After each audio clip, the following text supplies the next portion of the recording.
Here's my breakfast. Does she want any?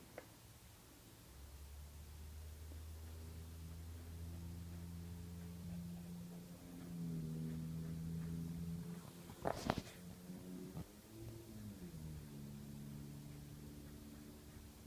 don't think she's going to be like the cat in the video.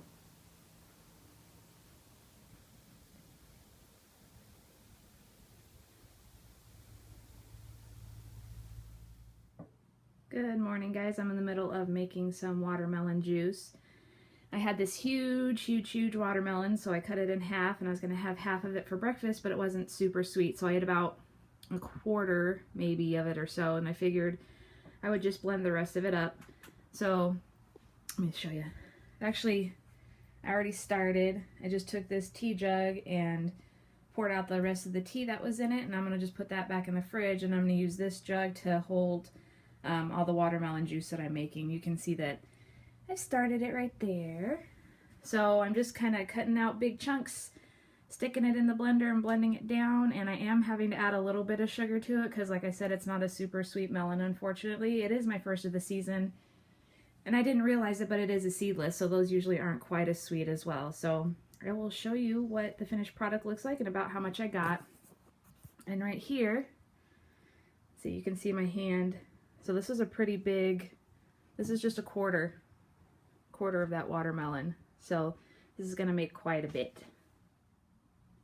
Alright guys, there you have it. 1 jug, which is 1 gallon of fresh watermelon juice. I'll be sipping on that throughout the day, and then I'm sure I'll have some leftovers as well.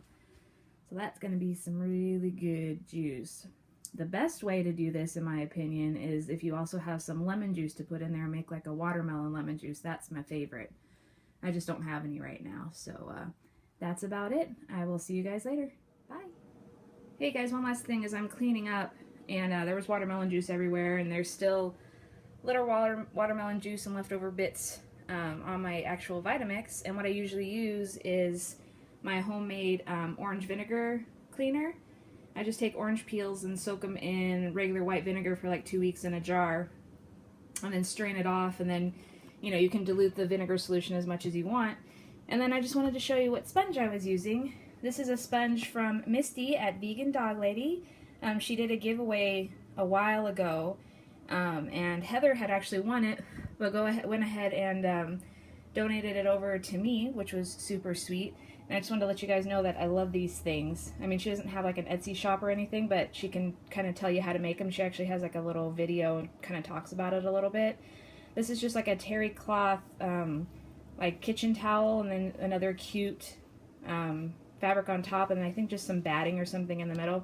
Anyways, it's great for like everyday use for cleaning and stuff, and then all you got to do is throw it in the washer. You don't have to throw your sponges away. You can actually just keep reusing this over and over again, and it does a really good job. So anyways, I'm going to get to cleaning, and I'll talk to y'all later. Bye. Alright guys, since the watermelon was a little bit of a bust, I have leftover tofu scramble that I made yesterday. Just have some on the plate with a little ketchup, and then the others I put on some toast with a little bit of Daiya cheese. So I'm about to munch on that, and I am watching a CSI marathon. Woohoo! Hey everybody, so I finally did it. I went ahead and ordered the 6 8-ounce bags of the Butler Soy Curls. I originally saw these from Jill on Simple Daily Recipes. Hey Jill! So I'm going to finally give these a shot. And then I put up a taquito video yesterday that was a total epic failure, and a lot of people started suggesting these as well. And I had been wanting to buy them anyway, so I just went ahead and I picked up a batch of them. So they should be here in about a week or so, so hopefully after that I will start experimenting with them, and I hope they are as tasty as everybody says, and I'm really hoping that my husband's going to enjoy them as well. Alright guys, I will talk to you in a little bit. Bye. Hey guys, I'm going to be making some carrot cake Lara bars, and I was feeling kind of lazy, so I texted my friend. I said, I'm thinking of making carrot cake Lara bars. Motivate me. This is what she sent me, and you can tell that she's a true fan because she knows that it's not going to offend me what she said, but it actually made me get up and do it. She said, Yum, get off your lazy ass and make me some carrot cake bars. You know who this is from, so thank you, and here we go. Let's get started. All right, first ingredient is 2 small carrots shredded. I guess that these will fit the bill. There's some organic carrots from H-E-B. Go ahead and turn this on and get it shredded. It's going to be a little loud, so I'll just show a little bit of the shredding and then I'll stop it. My plunger! Where did I set the stupid? There it is. Don't forget your little plunger thingy, Deely.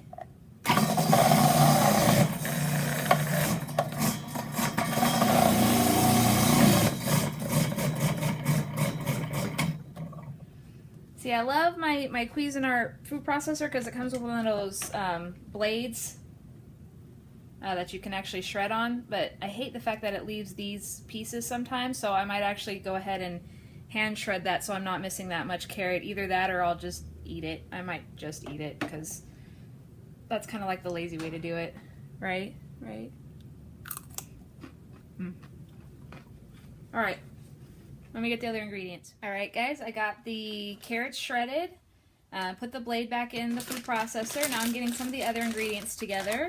It calls for a 1/2 cup of raw almonds,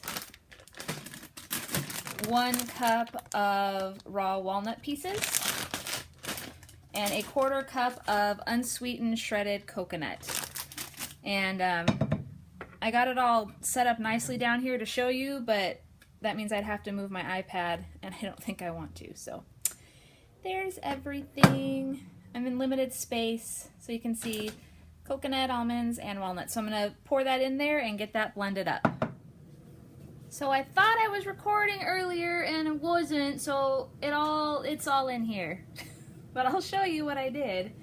I had recorded something a little bit earlier, and I didn't like it, so I wanted to re-record it, and now I have to re-record it. Again! That's life. So the recipe called for a 1/4 cup of dried pineapple, which I don't have, and I was also thinking that raisins would be good in this because that's what you see like in a typical carrot cake, but I don't have that either. So those 2 items are going to be left out. I could add just a few more medjool dates, which I will be adding. So I went ahead and added the next ingredient, which was a teaspoon of cinnamon, and I suggested that if you don't have cinnamon but you have pumpkin pie spice, that would be good too. And then the next ingredient was a tablespoon of coconut oil, and I don't use this that often. You can tell it's super full. It's a big tub that I get from Costco that costs like 10 bucks, so it's super cheap to get at Costco. And then I'm going to be adding in a 1/2 teaspoon of Himalayan sea salt, and again, I like the kind that has the little lid on it, so I can just grind it upside down and get the measurements and then dump it in. And last but not least, it calls for 8 medjool dates, which I do not have medjool dates. I have this kind. This is the kind that you always see me get at Costco. So I'll probably be using twice as many of these because these kind of dates aren't as big as medjool dates. You can see that these are probably about half the size of one of those big juicy medjool dates. So I'm going to start out with 6 of these. 6. Good Lord with my math. I used to be good at math, I promise. Start out with 16 of these and see how the texture goes. So I will come back to you when all of that's put together. A couple of times during the blending process, don't forget to stop it and scrape down the sides a little bit and then redistribute everything so it can be blended up as evenly as possible. The recipe did say that if this comes out a little dry, which just might be a little on the dry side, to add a little bit of water to help get it going. So I'm going to blend this a little bit longer, and see how it turns out. So let's get that back on there. Alright, here we go. Alright guys, I ended up scraping it down just a couple of times, and it's actually pretty moist.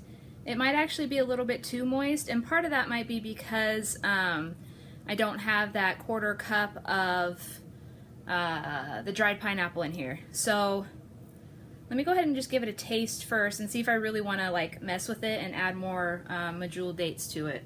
Let's get down here so you can see my reaction. It smells so good. It smells like carrot cake. Oh, I love carrot cake. Okay, here we go. Here's a little piece.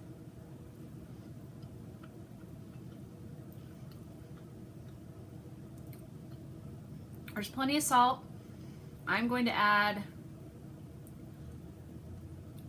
a little more cinnamon to it, and I think I'm going to add a few more dates to it as well and see if I can firm up the texture a little bit. Other than that though, it's really good. Okay, here we go. Alright guys, I just added in 8 more medjool dates, probably another half a teaspoon or so of cinnamon. It was a few good shakes. I actually want it a little sweeter. You may not want it sweeter, but I kind of do. And I know you're thinking, oh, dates make it sweet, but it's a different kind of sweetness. It's like dates are like a deeper sweetness. And then I'm thinking about adding some maple syrup for that little bit more of a sugary sweetness. So just a little bit, because I don't want to add too much liquid. Just a quick little drizzle. Done. Alright, let's see how that tastes. Alright guys, so the flavor is good. It's just the texture is kind of squishy. So what I think it actually needed is something more dry. So it actually needs some more like ground almonds in it. But if I were to add the almonds now, it wouldn't really grind up. It would just kind of chunk pieces through it. And I'm probably going to be too lazy to clean this out, put more almonds in, and then mix it all together, which is what you should do. Let me see if I have something in the freezer. Hold on. Okay, I used to make my own almond milk, and when I had the leftover almond pulp, I would put it in baggies and put it in the freezer and use it to make crackers or something like that. Well, it's been a long time since I've done that, so I think I finally cleared my freezer of any leftover pulp that I have. But I was thinking, if y'all make any sort of almond milk or any other nut milks and you don't know what to do with the pulp, you could save it maybe and use it to put in stuff like your homemade Lara bars. So that would probably be good in this. I'm going to leave these as is, and I'm just going to make little balls or little squares or something. Put them in a container and just keep them in the fridge. If they were a little bit firmer, I probably wouldn't keep them in the fridge if I knew I was going to eat them right away, but just because there's the oils from the nuts and stuff, it's probably a good idea to store them in the fridge if you're going to be storing them for longer than a couple of days. So I think this would be fantastic with the dried pineapple. I think it would be fantastic with raisins, something like that in there. I was also wondering if maybe I could put more coconut in it. That would probably help, but that would add more fat if that matters to you. Or maybe some coconut flour. I just don't know if you can, or how raw coconut flour would taste in something like this. But again, this definitely needed more nuts. It needed more something a little bit more dry because this was super moist. But the flavor is really good, and I keep sniffing it while I'm talking to you guys, and it smells really good. Alright guys, I'm going to get these all balled up, stick them in the fridge, and I will talk to you guys later. Thanks for watching. Bye! P.S. Sorry, don't mind the background noise. If you have a dehydrator, keeping them a little on the moist side is probably a good idea, and then you could dehydrate them into cookies. Okay, bye. Well, it ended up making 24 of these little balls. I just used one of those little mini ice cream scoops, you know, that you use for like cookies and stuff. I got one layer on the bottom and then a little wax paper and another layer on the top. I will be munching on these today, so hopefully some will survive, but the rest of them will go in the fridge so that way they stay nice and firm and don't go rancid or anything from the oils that are in it. So you guys go ahead and give this a try. Let me know what you think, and I will talk to y'all later. Bye. I am about to try this soda for the first time. My husband, brought it home from work. Said it was really, really good. So I'll let you know how it tastes. There's the ingredients in case anybody's curious. And I'm going to give it a try. Alright guys, I just tried it. It's really good. It's nice and bubbly, but it's not too sweet like a typical gross soda would be. So if you're looking for something that's, you know, a little bit like a bubbly soda with a nice fruity, slightly sweet flavor, this might be pretty good for you guys to try out. And again, my husband got it at Trader Joe's. I don't know if they sell it at other stores as well. I just know that they have it there. So, talk to you guys later. Bye. Okay, don't freak out. I am just using the noodles. It was the cheapest way for me to get noodles. So, here is the stupid flavor pack. Here is my trash from this morning from the watermelon and all kinds of stuff. Trash pack. Go in the trash where it belongs. Don't freak out. So I'm just going to cook these as normal, and then let me show you. For the flavor pack, I'm going to substitute some vegetable bouillon. So there you go. No salt added, so I'm just going to boil it up like you normally do and do the noodles and all that good stuff and just have a quick lunch. Hey guys, ran to H-E-B, literally picked up just a very few things. I got some of my favorite juice. This is the orange pineapple juice. This stuff is very, very tasty. And they make it like every day or two, just depending on, I think, if they sell out or not. This was made yesterday, or juiced, whatever, yesterday. I used my last onion last night when I made my epic fail taquitos, so I just got one onion. We're only home for a few more days before we go on our little road trip, so I didn't want to get a whole lot. I got, if I can get it out of the bag, a box of spinach. I was going to just get one of the little bags, but I couldn't bring myself to spend $4 on 5 ounces when I could spend $5 on 16 ounces. So I just got this, and I'll have it in smoothies and maybe make a salad. And then Mingle. The Ataulfo, woo, I think I said it right, are 3 for $1, or 33 cents each, so 3 for $1 basically. So I got 9 of those, and then just a pack of tortillas, and that was it. My husband wanted some tortilla chips, but unfortunately I don't think they sell the brand that he liked, which is a real bummer because that brand that he really loved was no salt added to them, or, you know, they weren't like salted chips or whatever, so I'm kind of bummed about that. Anywho, that's it for now. I'm a little hungry. Hold on. Hi, it's weird filming on my iPad. Anyways, I'm a little hungry, but I don't know what to eat. Let's see. That's a little awkward too. Oh well, whatever. And it's heavy. It's actually heavy. So I won't be doing this for very long. I'm a little, it's a little hot outside, so I'm flush. You can see my flushness. It's like 90 degrees with like 90% humidity. I'm not even kidding. Anyways, no big deal. I just don't know what I want to eat. I have some grapes in the fridge, but I might actually save those and wash those and bring them for lunch. I like bringing like a big, huge, like this size mason jar full of grapes for lunch, and then probably put in like a little granola bar or something like that, just in case I'm not full. But usually I am, from a big jar like that, which is usually like the size of like one big bunch of grapes. So yeah, I'm babbling and rambling. Anyways, I'm gonna go find something to eat, snack on. I might keep this going through dinner. It just depends, because you know how I hate having to wait all day to publish a video. So yeah. So if I don't add any more to it, y'all have a good day. Thanks for watching. Hope you enjoyed the recipes-ish that I did today, and I will see you guys next time. Thanks. Bye.